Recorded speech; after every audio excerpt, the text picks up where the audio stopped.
In our last two videos, we talked about the habits and brain wiring that keep people stuck financially. Today, let's flip the script completely and look at what wealthy people actually do differently with their money. Not flashy stuff, no yachts, no private jets, just small, repeatable habits that genuinely anyone at any income level can start copying today.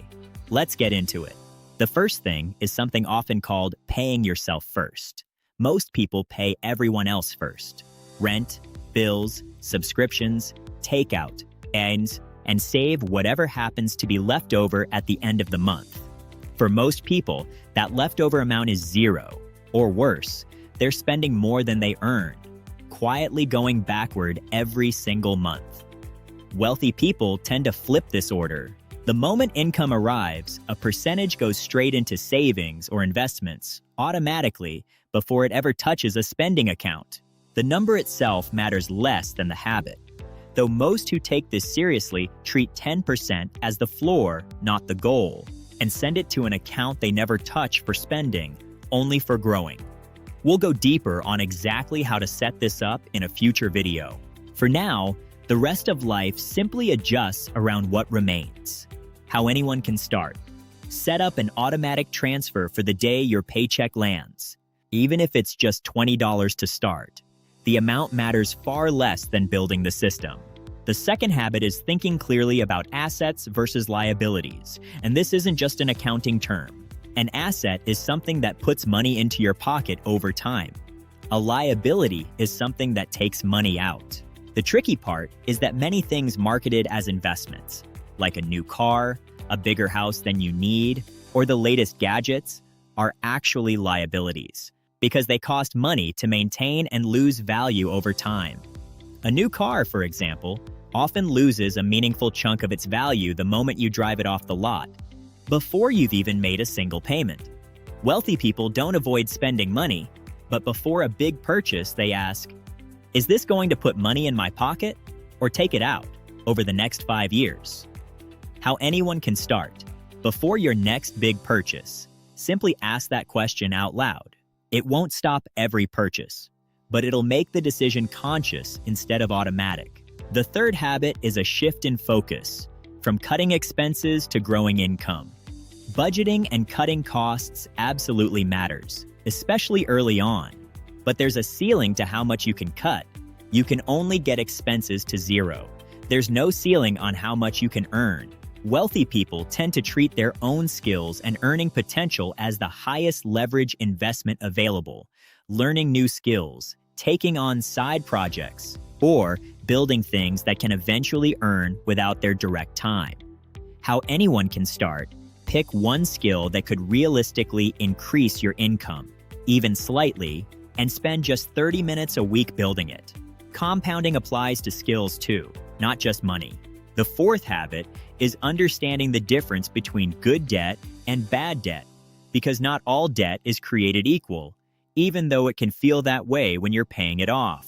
Bad debt is borrowed money used for things that lose value. Most consumer debt, like credit cards for non-essentials, falls into this category. Good debt is borrowed money used to acquire something that can generate income or appreciate over time, like a reasonable mortgage or a loan for education that increases earning potential. Wealthy people aren't necessarily debt-free, but they're very deliberate about which kind of debt they take on and why. How anyone can start. Before taking on any new debt, ask, is this going to make me money or just cost me money? If it's the second one, it doesn't mean never, but it does mean think twice. The fifth habit is building multiple income streams over time, rather than relying entirely on a single paycheck. This doesn't mean quitting your job to chase 10 side hustles at once. That's a recipe for burnout. It means gradually adding small additional streams, even something modest, like dividend income from investments, a small side project, or rental income, so no single source holds 100% of the responsibility. How anyone can start. This one's a long game, but it starts with picking just one small additional income idea and giving it consistent, not intense effort over months, not days. The sixth habit is what happens when income actually increases. And it's often the difference between staying financially stuck and actually moving forward. When most people get a raise, a bonus, or unexpected income, lifestyle expenses quietly expand to match, sometimes called lifestyle creep. Wealthy people tend to reinvest a meaningful portion of any income increase back into investments, skills, or income-generating assets before lifestyle catches up. How anyone can start. The next time you get a raise or unexpected money, before spending any of it, commit at least 50% of that specific increase to savings or investing. The rest is yours to enjoy, guilt-free.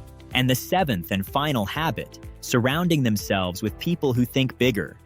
This isn't about abandoning old friends or family, though sometimes distance is genuinely the healthier choice, especially with people who resent your growth instead of supporting it. Mostly, it's about deliberately spending some time around people, whether in person, through books, podcasts, or communities, who are a few steps ahead in the areas you want to grow in.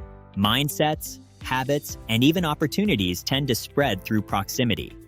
You tend to become an average of who you spend the most time around. How anyone can start. Pick one book, podcast, or community related to a goal you have and spend just 20 minutes a week engaging with it. Small, consistent exposure compounds. So those are 7 things wealthy people tend to do differently. And notice, none of them required starting with a lot of money. They're habits and shifts in thinking, available to anyone willing to start small and stay consistent. If you found this useful, do me a favor and hit that like button. It helps this video reach more people who could use it. And let me know in the comments which of these 7 you're going to start with first. I read every comment. If you're new here, subscribe and tap the bell so you don't miss next week's video. Thanks for watching, and I'll see you in the next one.